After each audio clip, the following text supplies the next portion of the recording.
This is Donnie TV and a big welcome back to MLB 16, the show. Kyle Oliver's road to the show. And guys, we're 6-6 on the second half of the season.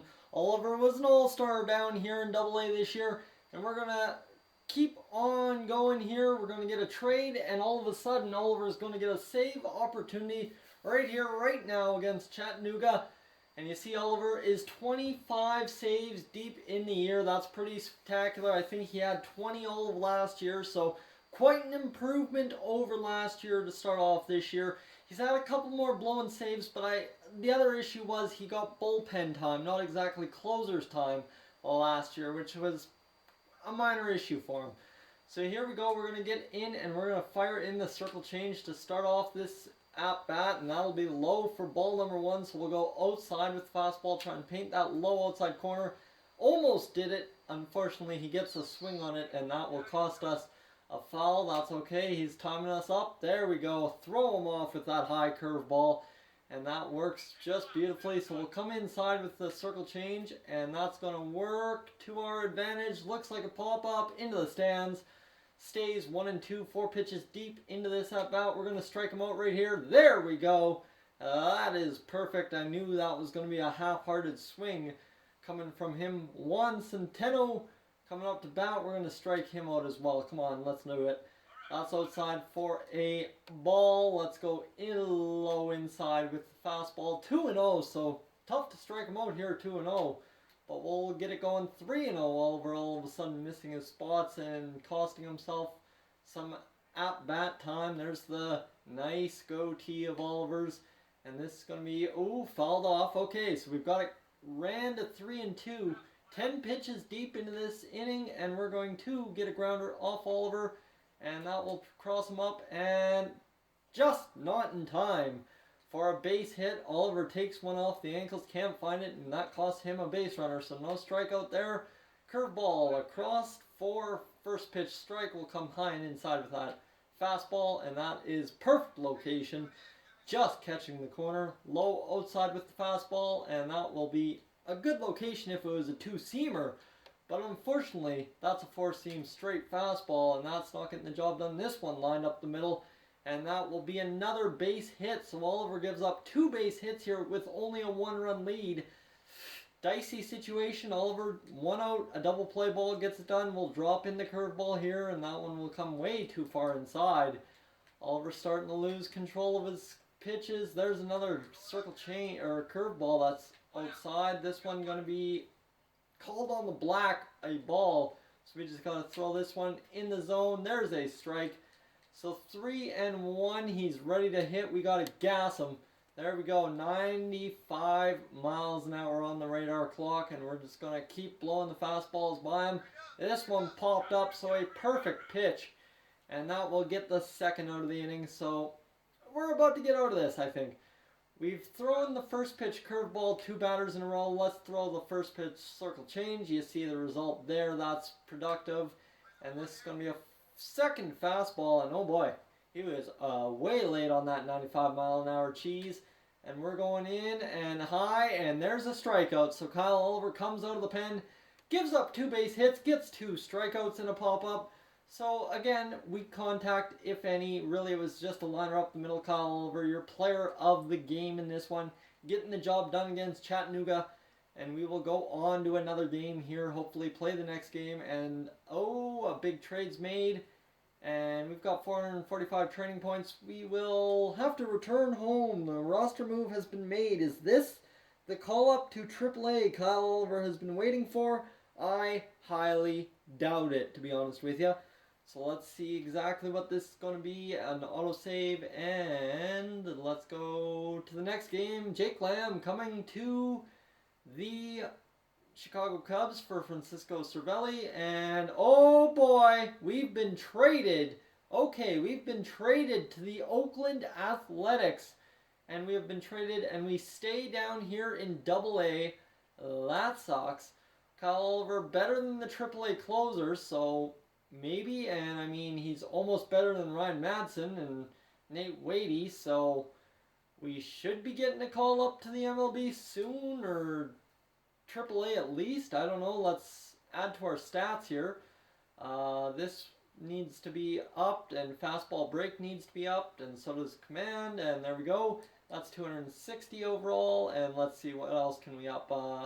Fielding I'm not too concerned about. Arm strength, let's up that by 178. And durability, we need to up that. So we've got 78 training points to waste, and I think we're going to go on curveball command, and we'll go up to 78. There we go. So Oliver, a 62. He's the best closer on the team. About that, and we're down here in AA. Okay, we better be getting a call up soon. And no, we're going to get a save opportunity instead. So our final save opportunity of this video, hopefully. Kyle Oliver, a 1.93 ERA. We'll see how quickly it goes. If this one goes fast, then we might get another one in before the 10-minute mark, and then we're going to be good. 10 for 10 in the save category of late. 13 strikeouts. The guy has been dynamite lately. He got his 26th save in the last one. A left-hander for the Midland Rockhounds now.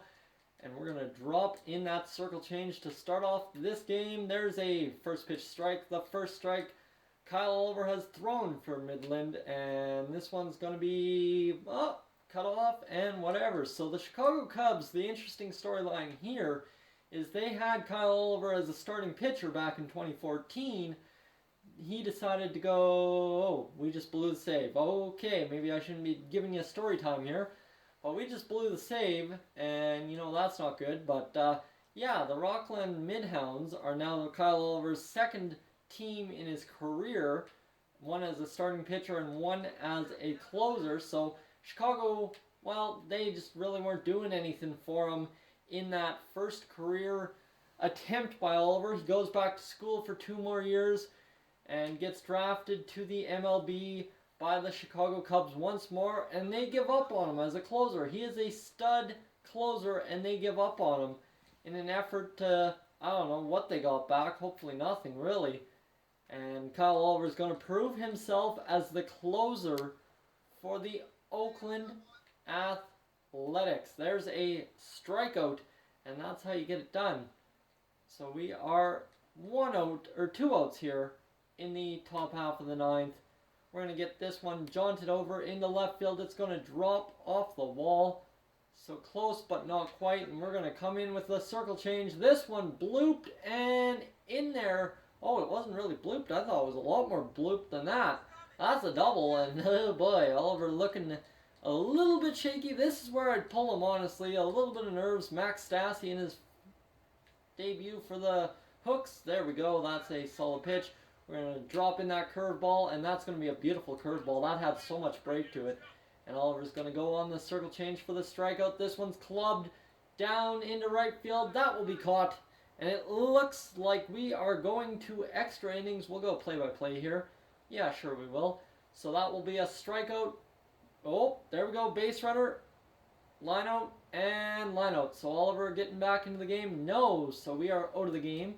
So let's just go into the next play, see how long this game takes to finish up. John Keminar is the player of the game for the Hooks. Corpus Christi takes 10 innings. Oliver should not have been lifted. And you know what? We'll play one more game, might as well.